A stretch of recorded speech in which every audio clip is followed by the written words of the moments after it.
you some company. I thought they told you to get both of them. No, he wouldn't keep the appointment. She's a scientist. She can give you a hand. Dr. Lennox? Somebody remembers you. How are zombie friends? Surviving? Only just. I didn't expect them to be dancing a jig.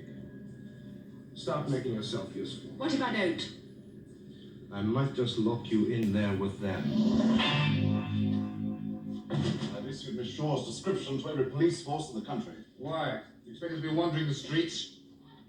No, sir. Just a formality. I took the liberty of examining the things found on the bodies of those two men. They should have gone to forensics, sir, untouched. No need for that. Forensics can't tell us anything we can't see for ourselves. Look, newspaper cutting in a foreign language. Anyone can buy a foreign newspaper, General. What about this cone, then, with the maker's imprint on it in the same language? Look.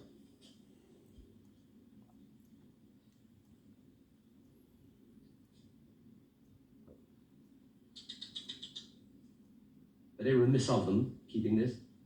It could have been planted, sir. No, the only people who could set up an organization of this size would be foreign agents with enormous resources behind them. And hair combs. They want to use the radiated astronauts as a weapon. I've told you where your astronauts are, General. They're still in orbit. That's ridiculous. Is it? When your Professor Heldorf had the aliens in his care, he started to record some sort of radio communication impulses. Astronauts do have walkie-talkies in their helmets, you know. Then why didn't Heldorf talk to them? My word. Oh, wow. Wasn't that exciting?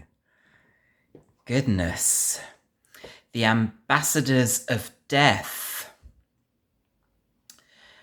I think that may be the only time where we've had the theme music followed by a recap of the end of the previous episode and then the titles coming up.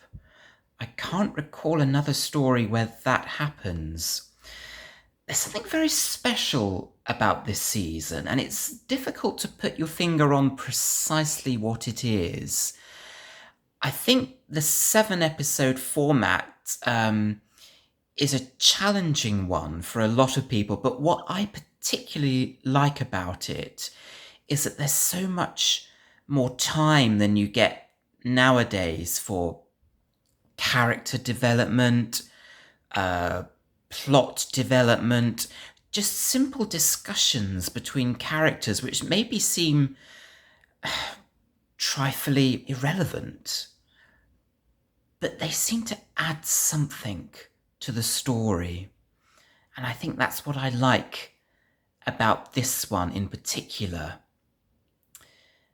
I think in today's modern world, modern society, attention spans are quite short, aren't they?